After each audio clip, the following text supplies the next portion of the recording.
George Fernandes भारतीय राजनीति के सबसे जुझारू राजनेताओं में से एक। आपातकाल में जब इंदिरा गांधी की हिटलरशाही चरम पर थी, तब लोहे की मोटी चेन में बंधे जॉर्ज फर्नांडिस का ये चित्र कोई भूल नहीं सकता।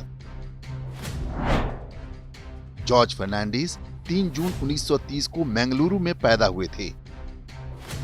29 जून 2019 को दिल्ली में उनका निधन हो गया। लेकिन निधन से बहुत पहले ही महान कांग्रेसी क्रांतिकारी आमिर खान ने जॉर्ज फर्नांडिस को गोली मार दी थी। ये असली हत्या नहीं, बल्कि जॉर्ज फर्नांडिस के चरित्र की फिल्मी हत्या थी। आपके मन में प्रश्न उठ रहा होगा कि आमिर खान ने जॉर्ज फर्नांडिस की हत्या क्यों की। इस प्रश्न का उत्तर इस वीडियो के अंत में आपको मिल जाएगा। ये दृश्य है वर्ष 2007 में आई फिल्म रंग दे बसंती का। यह फिल्म कुछ दोस्तों की कहानी है, जिनमें से एक वायुसेना का पायलट है। एक दिन जालंधर के पास मिग-21 हादसे में उसकी जान चली जाती है। इससे सभी दोस्त बुरी तरह से हिल जाते हैं। उन्हें यह देखकर बहुत गुस्सा आता है कि देश का रक्षा मंत्री मिग-21 लड़ाकू विमानों की प्रशंसा करता है और कहता है कि जो पायलट उस विमान को उड़ा रहा था वो ही नौसिखिया था। रक्षा मंत्री का चरित्र बहुत सावधानी के साथ चुना गया है। उसका चेहरा जॉर्ज फर्नांडिस से मिलता जुलता है। सारे दोस्त पायलट की मां के साथ इंडिया गेट पर प्रदर्शन करते हैं, लेकिन भारत की अत्याचारी सरकार उन पर पुलिस से लाठीचार्ज करवाती है। कोई रास्ता न देखकर सारे दोस्तों के अंदर क्रांति की भावना पैदा होती है। वे अपने दोस्त की मौत का बदला लेने का निर्णय लेते हैं और एक दिन देश के रक्षा मंत्री की हत्या कर देते हैं। रंग दे बसंती फिल्म एक उदाहरण है कि कांग्रेस का इकोसिस्टम किस तरह से काम करता है। इस फिल्म में कांग्रेसी चैनल एनडीटीवी की भी प्रमुख भूमिका थी। फिल्म के कई दृश्यों में रिपोर्टिंग करते एनडीटीवी के पत्रकारों को दिखाया गया है। फिल्म में वर्ष 2002 में जालंधर में हुए एक मिग विमान दुर्घटना को दिखाया गया है।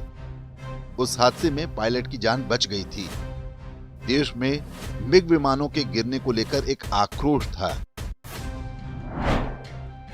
आमिर खान ने यह फिल्म उसी आक्रोश को वाजपेयी सरकार की ओर मोड़ने के लिए बनाई थी।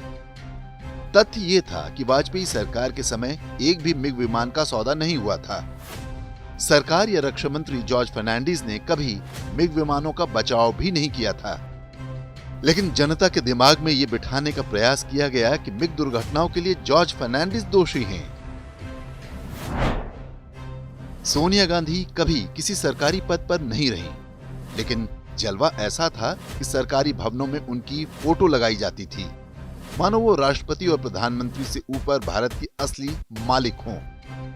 जॉर्ज फर्नांडिस भारतीय राजनीति के उन नेताओं में से थे जो कभी भी गांधी परिवार के आगे नहीं झुके।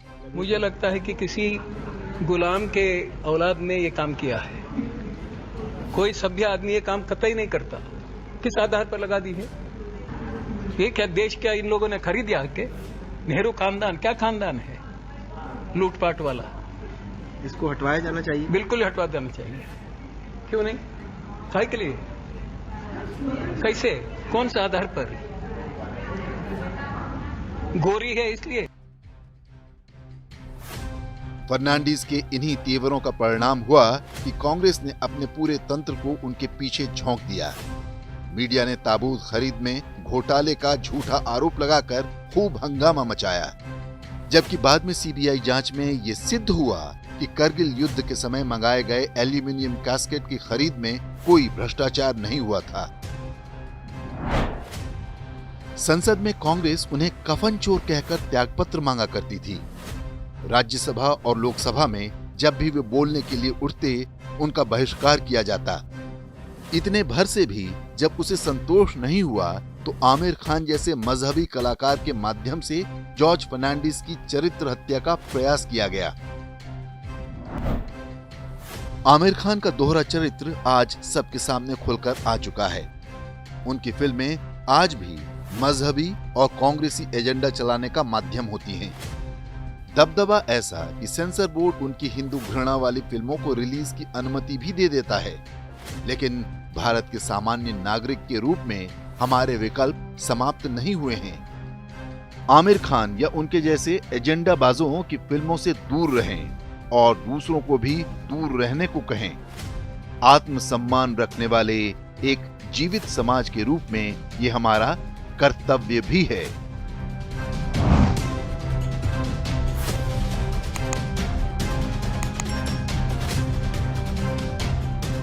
इंडेक्स ऑनलाइन के वीडियो समाज को समर्पित हैं। आप इनको डाउनलोड करके जैसे चाहे वैसे प्रयोग कर सकते हैं। चाहे तो आप हमारे टेलीग्राम चैनल से जुड़ सकते हैं। वहां सारे नए पुराने वीडियो आपको मिल जाएंगे। हमारे सोशल मीडिया लिंक हर वीडियो के डिस्क्रिप्शन में होते हैं। हमारा एकमात्र उद्देश्य हिंदू समाज को जागृत और एकजुट करना है। इसमें सहभागी बने। धन्यवाद।